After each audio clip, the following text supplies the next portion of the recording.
if you tell me next year, I'll sign up for it, be in the AFC Championship game, down 3 with 3 whatever to go in the game, and we got number 17, I'll sign up for that again.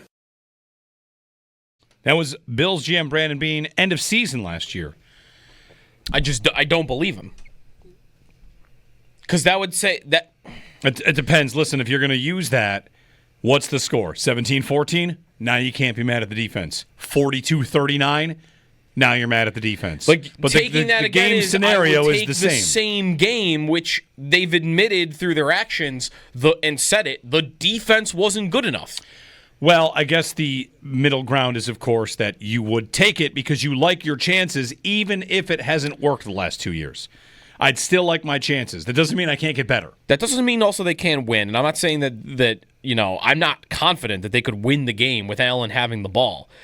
I'm not settling for anything less than the lead. If we're playing the would you take game, which I know doesn't really, mean anything, but the would you take game, I'm never, ever, ever taking anything that isn't the lead. The Bills get the ball in the AFC Championship game against the Chiefs, and they have 1st and 10 at their own 25-yard line. Mm-hmm. Their win probability at that point in time, when they get the football, is 37%. You can win that. You're good. That's not 0. It's not 2%. It's 37. But I'm an underdog.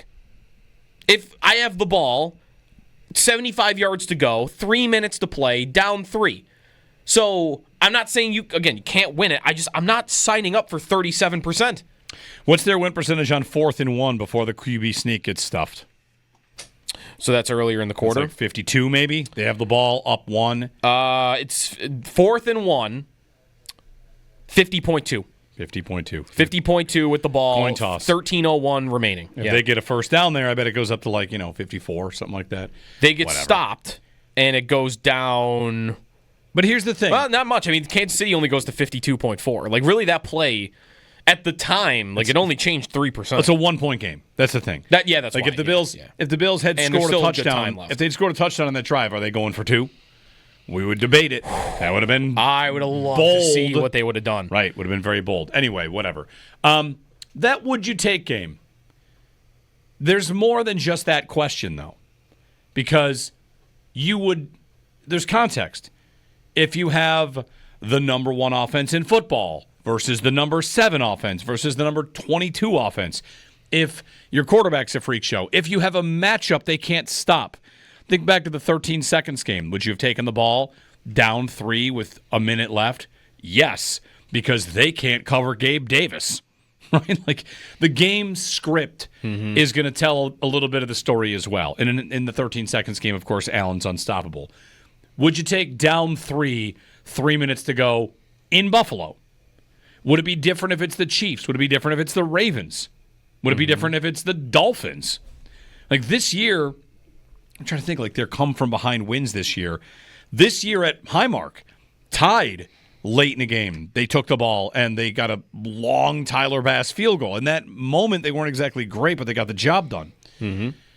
I don't know. If you're asking me, would I take down 3 with the ball with 3 minutes left this year? Mm-hmm. I think it's hard to say no, only because while you say it's a 37% win probability or whatever, there are also possibilities where I get the ball and I'm down 4 or 7 or 9. Mm-hmm. And that might be that I'm just beaten down by the Chiefs, like we always are. Mm-hmm. Who are they playing? Are they playing Denver in the championship game? Denver might have the best defense in football this year. There's so many variables to kind of just use that as would you take it, that I do think it's kind of hard to say no. Would I rather something else? Of course. Down 3. Here you go. Well, I guess part of it is for me is I don't believe they would. They're so rarely down 7, 8, 9, right? They don't get beat bad. It doesn't happen ever. So I guess the question I would ask you this: if I were to tell you it's the AFC Championship game, the Bills are home, they're down 3 with 3 minutes left. It's the Bengals, though. Would you take it? Is that They're different? Down 3 minutes to go, and it's the Bengals. It's everything that we just saw in the AFC Championship game, except instead of the Chiefs, it's the Bengals. Would you take it? Yes, I would take that. Why? because that's a huge Spagnuolo versus the Bengals defense. But yeah, I'm confident they're scoring. That's fine. You can be confident they're scoring. Of course, Bengals. the difference is the exact same game is played out. The exact same points against, like without making it 52-49. Right. It's just a game. Like games are played, and you feel kind of good about it. But instead of Spagnuolo, instead of Chris Jones ruining your life, it's maybe Trey Hendrickson, and maybe he's living in my head, Spagnuolo. But he is he's living rent free in my head of. I'm down 3, and if that dude is calling plays on the other side of the field, I have to believe he's got something cooked up for me that I'm not going to see coming because he hasn't put it on film, or he's waiting. It's maybe I'm giving him too much credit, but yeah, I'm afraid of him. I don't want to go up against him down 3. I don't care, and he's not. Allen. That's the thing. That sounds like I don't have a belief in Allen can overcome that, because I do think he can. And what's amazing to me is he did do it twice in the same year. 4th down situations, once in the regular season, once in the playoffs. He gave them something they didn't expect. Steve Spagnuolo won the play call. Blew it out, too. He won that play call in the regular season where he threw him off thinking that it was man coverage, and it wasn't. It was zone. Yep. And Allen... anyways. He made the play. Made the play anyways. And in that final play, that is the best play call defensively maybe of the year. 2 free rushers at Josh, going at him from the side he likes to roll out to. And Josh sees it late and still heaves a ball down the field to his tight end. Twice, that dude called the perfect play, and Allen, anyways, either scored or gave his guy a chance to make the play.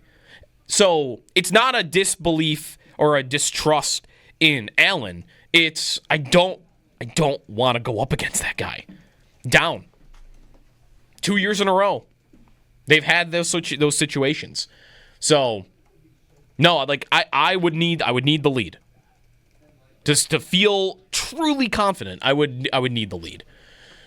803-0550. Look at the call in here. David and Wilson's on the line. Good morning, David. Hey, good morning.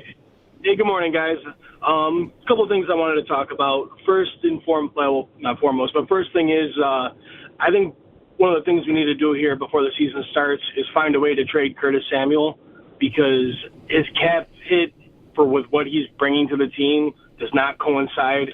And right now, we actually have the least amount of cap out of any team in the league. I believe we're negative 600. Mm-hmm. And we need to have some cap space, God forbid, knock on wood, we have an injury somewhere to make a move just to be able to bring somebody in. And I feel like that is the one person that I can see on this team that we can replace with Tyrell Shavers, or honestly maybe even Gabe Davis in free agency if they didn't feel comfortable. They want to carry 6 or 5.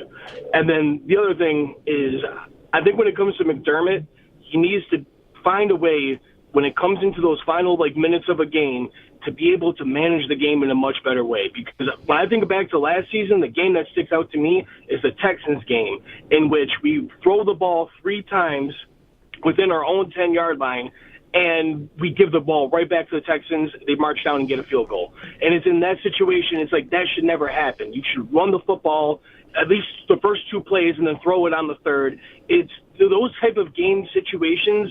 I always feel I get it the nervousness of oh crap, because I feel they feel that same nervousness, and it's shouldn't have that. It's not at this point. I've been hoping he grows out of that. If we see those same situations again this year, I'm not the biggest hey, McDermott has to go, but in that type of situation, it's if we don't bring in another coach to oversee hey be able to feed him game management wise, hey there's a better chance to run on this play, or be able to manage that time and that clock at the end. I feel that's what's harmed us quite a bit in many years, So that's just what I want to bring in today. You guys have a good one. Thank you. Thanks, David. Going back to that Houston game, McDermott caught a lot of grief for that, not just from Bills fans, but that was, that was an ESPN kind of let's laser focus in on how the Bills lost the game. The Elias Sports Bureau says a team with this blah, blah, blah, never lost in regulation. There was so little time left.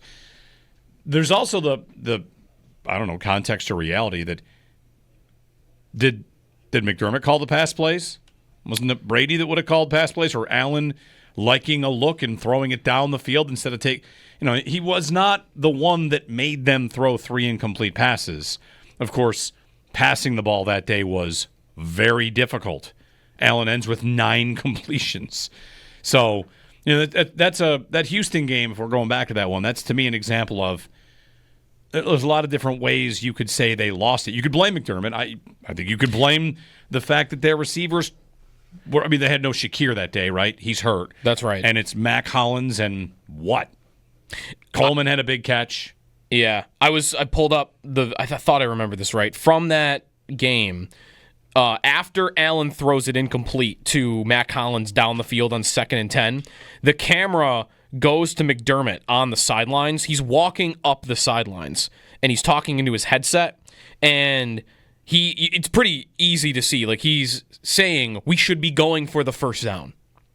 So maybe he was okay passing the ball, but I don't know that he was like, what are we chucking the ball 40 yards down the field to Mac Hollins for? So he looked frustrated when that situation was unfolding.